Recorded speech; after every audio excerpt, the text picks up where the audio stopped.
নমস্কার বন্ধুরা, বঙ্গজয়তে তোমাদের স্বাগত জানাই। ফুটবলের অনেক খবর নিয়ে আজকে হাজির হয়েছি। ইস্টবেঙ্গল পৌঁছেই গেল রিলায়েন্স ফাউন্ডেশন ডেভেলপমেন্ট লিগের ফাইনালে। অপরদিকে মোহনবাগানে আসতে পারে অস্ট্রেলিয়ার নতুন ডিফেন্ডার। তো সব খবর জানবো। তার আগে বলবো যে আমার চ্যানেলকে অবশ্যই লাইক শেয়ার কমেন্ট করো, আর চ্যানেলে যারা নতুন এসছো তারা চ্যানেলকে সাবস্ক্রাইব করে বেল বাটনটা অন করে দাও, যাতে রোজকার মতন সব ফুটবলের নোটিফিকেশন তোমরা পেতে থাকো। প্রথমেই আসি ইস্টবেঙ্গলের খবরে। ইস্টবেঙ্গল পৌঁছে গেল রিলায়েন্স ফাউন্ডেশন ডেভেলপমেন্ট লিগের ফাইনালে। ইস্টবেঙ্গল এরপর খেলতে যাবে সাউথ আফ্রিকায় এবং সেখানে হবে নেক্সট জেনারেশন কাপ এবং বিদেশি দলের সাথে সেখানে টুর্নামেন্টে ম্যাচ খেলবে। তো আজকে ইস্টবেঙ্গল সেমিফাইনাল ম্যাচ ছিল মুথুট ফুটবল একাডেমির সাথে এবং সেই ম্যাচটি দুরন্ত উপভোগ্য একটা ম্যাচ হয়েছে। প্রথম হাফে ইস্টবেঙ্গল 2-0 ডাউন ছিল এবং পিছিয়ে থেকে ইস্টবেঙ্গল কিন্তু দ্বিতীয়ার্ধে শুরু থেকে আক্রমণ করে এবং 58 এবং 60 মিনিটের মধ্যে দুটো গোল শোধ করে ফেলে ইস্টবেঙ্গলের হয়ে শ্যামল বেসরা এবং পিবি বিষ্ণু।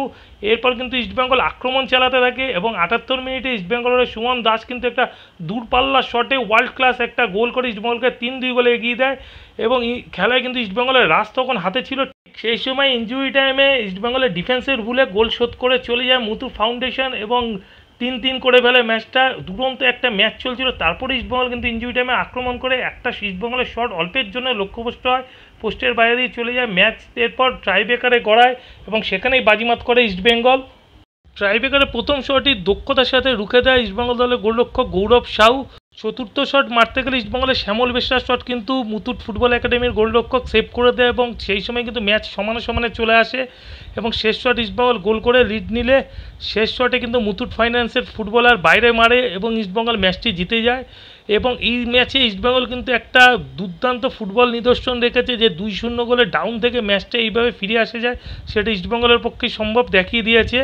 চাপের মুখে ইস্টবেঙ্গল যেভাবে ম্যাচ বার করেছে, ইস্টবেঙ্গল ছোটোদেরকে সত্যি স্যালুট জানাতে ইচ্ছে করে রাজার মতন কামব্যাক করেছে ইস্টবেঙ্গল। তো যাই হোক, এবারে ইস্টবেঙ্গল টিম খেলতে যাবে কিন্তু সাউথ আফ্রিকায়, আর সেখানে ইন্টারন্যাশনাল টিমগুলোর সাথে খেলবে নেক্সট জেনারেশন কাপ। এবার একটু দলবদলের খবর আসে এক, আর দলবদলের খবর হচ্ছে ইস্টবেঙ্গলে হাতছাড়া হতে চলেছে মাকান ছোটে। ইস্টবেঙ্গল তার সাথে কথাবার্তা চালালেও কিন্তু এই মুহূর্তে যা খবর, মাকান ছোটে কিন্তু সাইন করতে চলেছে নর্থ ইস্ট ইউনাইটেডে এবং তার সাথে নর্থ ইস্টের কথাবার্তা অনেকটাই এগিয়ে গেছে। মাকান ছোটে যেন হায়দ্রাবাদ থেকে 7 মাসের পেমেন্ট পায়নি, তো সেই জন্য মাকান ছোটে হায়দ্রাবাদ ছাড়তে চলেছে এবং এই মুহূর্তে যা খবর, নর্থ ইস্টেরই পাল্লাবাড়ি মাকান ছোটেকে সাইন করানোর ব্যাপারে। অপরদিকে মোহনবাগান সুপার জায়ান্ট কিন্তু কথাবার্তা শুরু করলো অস্ট্রেলিয়ান ডিফেন্ডার কার্টিস গুডের সাথে। কার্টিস গুডকে নিয়ে কয়েকদিন ধরেই ভারতীয় ফুটবলে আলোচনা চলছে।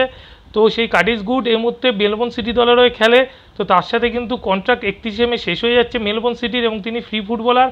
তাই এবং তিনি কিন্তু ইন্ডিয়া আইএসএল খেলতে আসতে চাইছে। তো মোহনবাগান সুপার জায়ান্ট এই মুহূর্তে তার সাথে কথাবার্তা শুরু করেছে, তবে এখনও সেটা প্রাথমিক পর্যায়ে 2-1 দিন না গেলে বোঝা যাবে না। কার্টিস গুডের মতন ফুটবলার মোহনবাগান সুপার জায়ান্টে সই করলে মোহনবাগান সুপার জায়ান্টের ডিফেন্স অনেক স্ট্রং হবে, এটা বলা যেতেই পারে। তো আজকের মতন এইটুকুই।